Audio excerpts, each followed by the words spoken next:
Word చెప్పాను, with family అని రాయండి. Simple with family. With family సంసార జీవితాన్ని గడిపే స్త్రీలను రాయండి. నెక్స్ట్ భిక్షుని అన్న భిక్షుని రాసిన పర్వాలేదు. మీకు ఎంతమంది చెప్పి నీ అయిన పదం వస్తే ఉమెన్, నా అయిన పదం వస్తే సింపుల్ చెప్పాను వదిలేసారు. ఓకే అని చెప్పండి. With marriage, without marriage, without marriage, without marriage. Points clear? ఈ రెండు మతాలు అయిపోతే మిగతా ఫాస్ట్ అయిపోతుంది. ఓకేనా? థర్డ్ వన్ రాసుకో, ప్లేటింగ్ మార్చుకో. థర్డ్ వన్ రాసుకున్నాను. బుద్ధిజం క్లోజ్ చేసి మూడో మతం ఫస్ట్ జైన మతం అయిపోయింది. తర్వాత నెక్స్ట్ మూడు ఆజీవక మతం అని మూడో పెళ్లి పేరు తీసుకున్నా.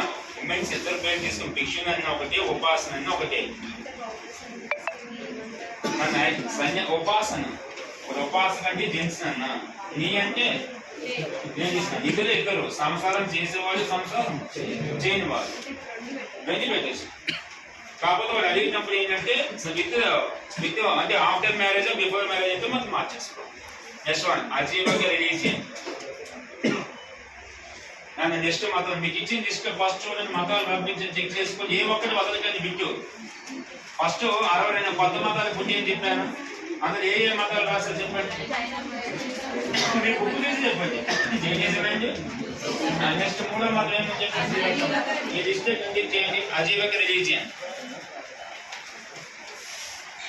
వరల్డ్ వదిలేసి ఇది ఒకటే తీసుకోండి.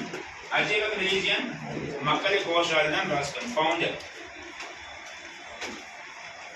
అజీవక రిలీజియన్ మక్కలి గోశాల రాసుకోండి. సింగిల్ ఆన్సర్ నన్ను మ్యాథ్స్ ఆఫ్ వాల్యూమ్ చేసుకోండి.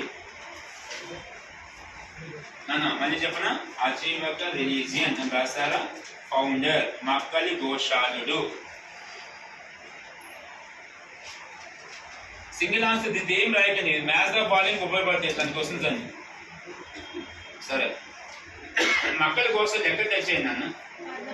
వర్ధమాన్ మారుడు గురువు గుర్తుందన్నా కానీ వేరే చూడండి. ఓకేనా? Fourth one,